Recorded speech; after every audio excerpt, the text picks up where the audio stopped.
যার জীবনে এটা হয় সেই জানে এটা কত পেইনফুল। কোয়েশ্চেন কামাতে পারে যে আপনার এটা কয় নাম্বার বিয়ে। আমি সেই কোশ্চেনটা কোশ্চেনই করবো না যে আপনার এটা কয় নাম্বার বিয়ে। এটা কি খুব রাগ অভিমান থেকে না ক্ষোভ থেকে? I suffered a lot for him. Then জেল থেকে আসার পর আপনি বিয়ে করলেন, সেটা কতদিন হলো? ম্যাচিউরড, হ্যাঁ, এখন এক্সপিরিয়েন্সড। এখন আপনার সংসার, ভালোবাসা, প্রেম, বিয়ে এগুলো নিয়ে এখন আপনার মন্তব্য বা এখন কিভাবে যাচ্ছে আপনার? বিয়ে ইজ এ জার্নি। কখনো মনে হয় দূর মানে কেন করলাম, মনে হয় আল্লাহ কত ভালো একটা জামাই পাইছি, শুক্রিয়া শুক্রিয়া শুক্রিয়া। এই যে জিনিসটা বছর যুগের পর যুগ ধরে টিকে আছে, সেই জিনিসটা নিশ্চয়ই কোনো ভ্যালু আছে। লিভ টুগেদার করলাম, আমার কাছে এই জিনিসটা বাজে লাগে। সবকিছুই একসাথে করব কিন্তু কোনো দায়িত্ব নাই, টাটা বাই বাই, যখন খুশি যাই যাই, তবে নিজের সত্তাকে বিসর্জন দিয়ে না। আমার হাজবেন্ড মিডিয়ায় আমার কাজ করা পছন্দ করেন না, কারণ এটা আমার শখ, এটা আমার সত্তা না। ছাড় না দিলে ছেড়ে যেতে হবে।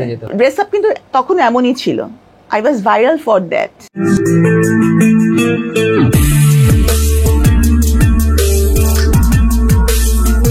আমার ভিউজের দরকারই নাই, যতটুকু মানুষ আমাকে ভালোবাসে I am happy with that. যে বলছে সেও তো ত্রুটির ঊর্ধ্বে নয়। অফকোর্স আসলে আমি উচিত জবাব কমই দেই। জেল খাটা আসামির গালির স্টকও, গালাগালির স্টকও অনেক থাকে। বই লেখার মাধ্যমে কামব্যাক করেছি, কোনো প্রেম প্রীতির মাধ্যমে কামব্যাক করি নাই। আমার বিশাল অঙ্কের টাকা দেনমোহর হয়েছে সেটা বলে আমি কামব্যাক করি নাই। আমার হাজবেন্ড আমাকে ছেড়ে পরকিয়া করতে পারে, করার দিয়ে বুক কাটি, সেখানে আমি অপারেশন করি।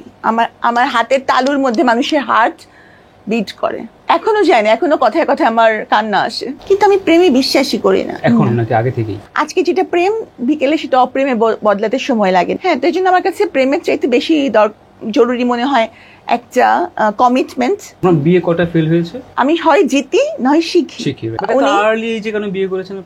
তো যার জীবনে এটা হয় সেই জানে এটা কত পেইনফুল। হ্যাঁ, তো ধরেন এটা খুব মজাদার একটা কোয়েশ্চেন হতে পারে, বা এটার অনেক ভিউজ এই কোয়েশ্চেন কামাতে পারে যে আপনার এটা কয় নাম্বার বিয়ে। কিন্তু আসলে এটা বলতে গিয়ে বুক ছিঁড়ে যায়। আমি সেই কোশ্চেনটা কোশ্চেনই করব না যে আপনার এটা কয় নাম্বার বিয়ে। তো আপনি করে ফেলেছেন, আমি উত্তরও সম্ভবত দিয়ে দিয়েছি। না, আমি প্রশ্নই উঠল, আমি বলেছি হ্যাঁ বলেছেন। আমি কোশ্চেন করিই নাই। আচ্ছা, আমি কোশ্চেন করতে চাই, সেটা হচ্ছে আপনি আপনার কাছে এই উনি আপনার কাছে মৃত, আপনি সেটা বলছেন, এটা কি খুব রাগ অভিমান থেকে না ক্ষোভ থেকে? আপনি কি জানতেন না যে এরকম কিছু একটা? না না, এরকম মানুষ এরকম ছিল না। সে, আমি জানতাম না যে সে এ ধরনের কাজ করতে পারে বা তার কারণে আমি এভাবে সাফার করতে পারি। এটা আমি জানতাম না। Try to save you? No, because at that time he was also in the jail. হ্যাঁ, তার পক্ষে তো এটা সম্ভব না, বাট সে খুবই এটার জন্য অনুতপ্ত। মানে he is outside the jail now. হ্যাঁ, সে অনুতপ্ত। ইয়েস।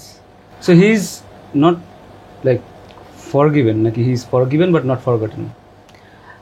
আমি বললাম তো, উনি মৃত আমার জন্য। একজন মৃত মানুষকে নিয়ে নাই কথা বলি, কাঁদছে, তো তারপরেও বলবো যে যতটুকু আমি অন্যর মুখে শুনেছি সে অনুতপ্ত।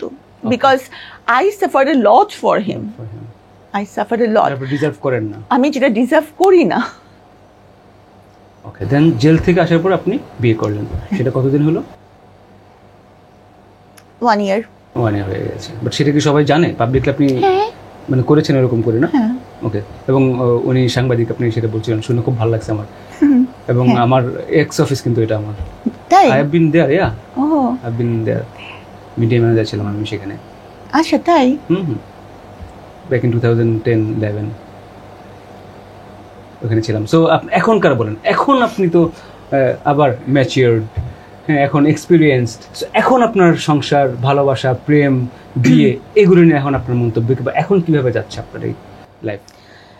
আপনি বিয়ে করেছেন? না, I really want to be happy. I'm really happy. I'm smiling because I'm জানি বিয়ে করলে I'll be like sad.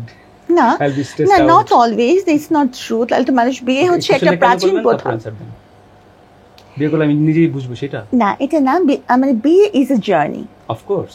কারণ হচ্ছে আজকেই আমি বললাম যে I am very happy. No one can say that. Right.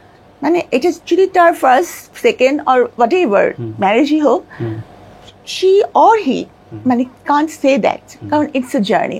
কখনো মনে হয় দূর মানে কেন করলাম, আর কখনো মনে হয় আল্লাহ কত ভালো একটা জামাই পাইছি, শুক্রিয়া শুক্রিয়া শুক্রিয়া। সেটা কখন মনে হয়, কখন কেন ধুর কেন করলাম, আর কখন এটা মনে হয় ভালো একটা? সবই আপনি আগে থেকে কি করলে, আপনার তো নিজে বিয়ে করেন আগে জানেন। একটু শুনে না, আপনি কখন একটা সিচুয়েশন বলেন যে এই সময় মনে হয় যে দূর কেন বিয়ে করলাম, আবার কোন সময় মনে হয় যে আল্লাহ শুকর আলহামদুলিল্লাহ খুব ভালো হয়েছে, বলেন।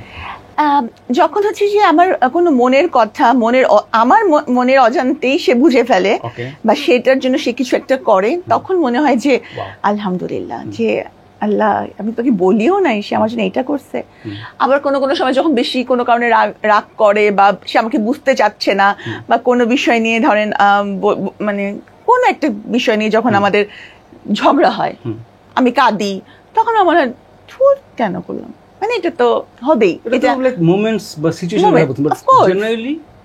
জেনারেলি কি মনে হয় আপনার বিয়ে নিয়ে? যে এখন আমি সবসময় সবাইকে এটাই বলবো যে ম্যারেজ এটা হচ্ছে একটা মানে যে জিনিসটা যুগের পর যুগ ধরে টিকে আছে, সেই জিনিসটা নিশ্চয়ই কোনো ভ্যালু আছে, সেই জিনিসটার অবশ্যই ভ্যালু আছে। কারণ মানুষ কি করে, যেটা অপ্রয়োজনীয় সেটা ডিসকার্ড করে, কিন্তু বিয়ের ব্যাপারটা এতটাই মানে জরুরি আমি মনে করি, সেটা কিন্তু মানুষ ডিসকার্ড করে নাই। মানুষ যত আধুনিক হয়েছে, বিয়ের আবেদন কিন্তু কমেনি। এই জন্য বিয়ে ইজ ভেরি ইম্পর্টেন্ট, মানে ফর মানে সবকিছুর জন্য।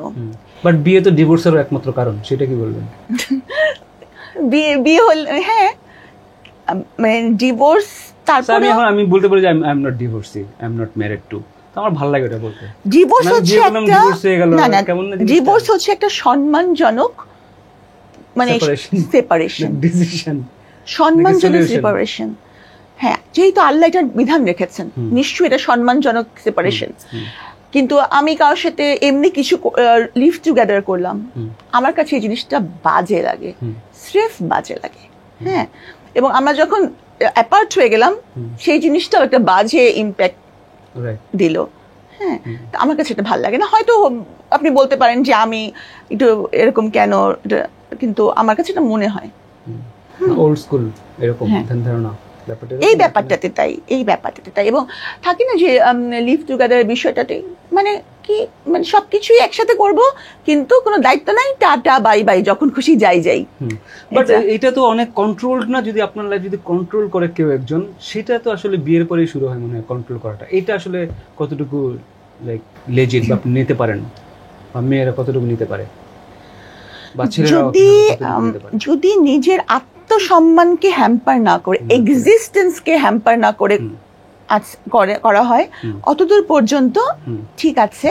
তবে নিজের সত্তাকে বিসর্জন দিয়ে না, বুঝতে হবে কোনটা আমার সত্তা। যেমন আমার হাজবেন্ড মিডিয়ায় আমার কাজ করা পছন্দ করেন না, আমি আগেও বলেছি যে আমি একটা ফজলুর রহমান বাবুর সাথে নাটক করেছি, সে তারপরেও উনি বলেছেন না, করবা না। আমি এটা স্টপ করেছি, কারণ এটা আমার শখ, এটা আমার সত্তা না। কিন্তু কার্ডিয়াক সার্জারি আমার সত্তা। উনি যদি সেটা বলে, এটা হবে না, কারণ এটা আমার সত্তা। তো ব্যাপারটা হচ্ছে এরকম, বলে না, এটা উনি বলবে না, উনিও জানে যে এটা আমার সত্তা, এটা বুঝতে হবে দুজনকে। আমার কথা সাব্বিনা, দেখেন আপনি বলছেন যে উনি আপনাকে বলবে না, তার মানে there is an option, maybe কখনো বলতেও পারে, কথা বুঝেন। এই যে জায়গাটা, তার মানে কিন্তু he will be acting like your master, you will be acting like his slave. এখানে আমার প্রবলেমটা না, এটা আপনি পছন্দ করেন, আপনার অ্যাক্টিং পছন্দ করেন, আপনি ভালো লাগে আপনার অ্যাক্টিং করতে, আপনি যে ভিজুয়ালি যেগুলো করতেছেন এখন, সেগুলো আপনার ভালো লাগে। যদি সে বলে যে না এগুলো করো না, তাহলে আমি করবো না, কারণ এটা আমার জীবনের ভাইটাল ইস্যু না। আপনাকে আপনার প্রায়োরিটি সেট করতে হবে, যে এটা আমার প্রায়োরিটি না এটা আমার প্রায়োরিটি, দুটার মাঝখানে আপনাকে কন্ট্রোলড হতে পারবেন এবং বিয়ে করার পর আসলে কন্ট্রোল হতে হয় অবশ্যই। আপনাকে কিছু মানে কিছু ছাড় না দিলে, কিছু আপনাকে একটা টিপস দিয়ে রাখি, আপনি ম্যারিড না যেহেতু, ছাড় না দিলে ছেড়ে যেতে হবে, এই জন্য ছাড় দিবেন, মানে যতক্ষণ সম্ভব। খুব সুন্দর কথা বলেন আপনি, সেই কথা আপনি ইন্ট্রোতে লিখে রাখছেন আপনার প্রোফাইলের, সব হারিয়েছি কিন্তু এখনো হেরে যাইনি, আমার ক্ষমতা নেই, আমার সম্পদ নেই, আমার কলম আছে। সেটা আপনি কবে রিয়েলাইজ করলেন? জেলে বসে? আসলে হচ্ছে যে আগে লিখতেন না, রাইট? আমি আগে লিখতাম, ওকে, বাট পাবলিশ করতেন না। সোশ্যাল মিডিয়াতে পাবলিশ করতাম। আচ্ছা। আমি আমার আগের আইডিতে 73, তখন কিন্তু এই রিলস এর যুগ না। রাইট। যখন আমি জেলে গেলাম তখন রিলস এর যুগ শুরু হয়নি, তখন মাত্র শুরু হয়ে তখন শুরু হয়নি, তখন মাত্র শুরু হবে, করোনার সময়টাই শুরু হয়েছিল। হ্যাঁ, তো তখনই আমার কিন্তু 73K ফলোয়ার্স ছিল ওই আইডিতে। কেন? Because of my writing. Right, oh nice. হ্যাঁ, কারণ ডাক্তারদের কিন্তু এরকম থাকে না, আমি কোনো ভিডিও দিতাম না, কি মানুষ আমার লেখা পড়তো আর কিছু ছবি। হ্যাঁ, তো ছবি ড্রেস আপ কিন্তু তখন এমনই ছিল। I was viral for that. আচ্ছা।